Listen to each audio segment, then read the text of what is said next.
does get tricky right there. I feel like people don't necessarily understand the premise of relationship to the degree. I feel like people understand relationships to the degree that they are actively participating in building something that is covenant and confidential.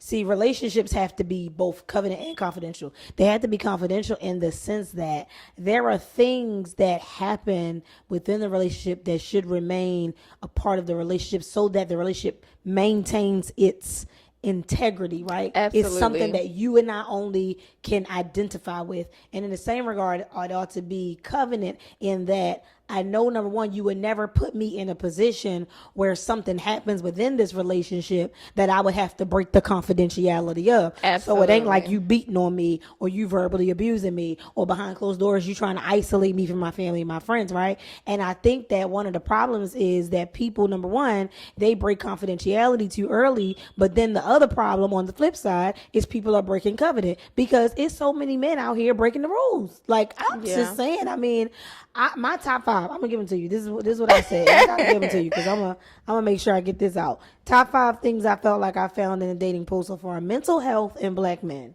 It's so serious, and I'm saying that like, oh, I have met some narcissistic brothers. Lord Jesus, I met a dude that like within probably 2 weeks of knowing me was like, "Would you go get veneers with me?"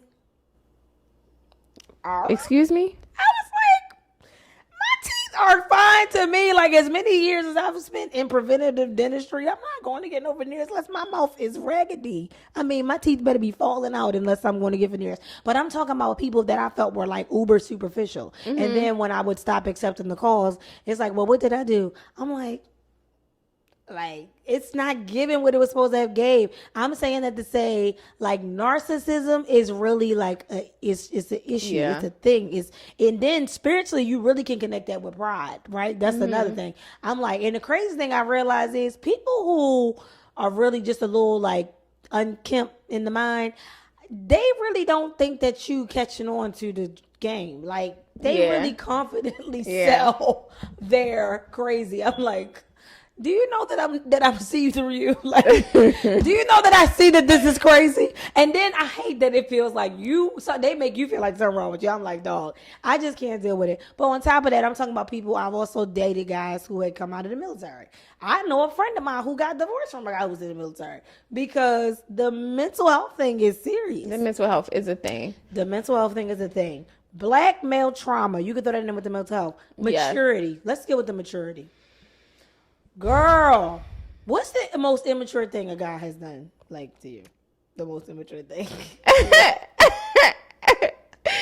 I mean, it's been so many. I can't even pinpoint, but maturity is definitely a big thing. I find that when people, the most immature thing to me is not being able to communicate because, of an argument. I feel like it's immature. Like, we should be able to talk and communicate without you getting frustrated. Like, put that in with the mental health, because that's what I'm that goes about. in with the mental health, because just if it gets too hot and heated, we should be able to communicate without. Let's use our words. Yes, and I'm saying not just let's use our words. Let's understand that at this phase of our lives, we understand that argument gets nobody nowhere. It does not. I'm sitting here like I was talking to this guy, and let me tell you oh my God, this irritated me so much.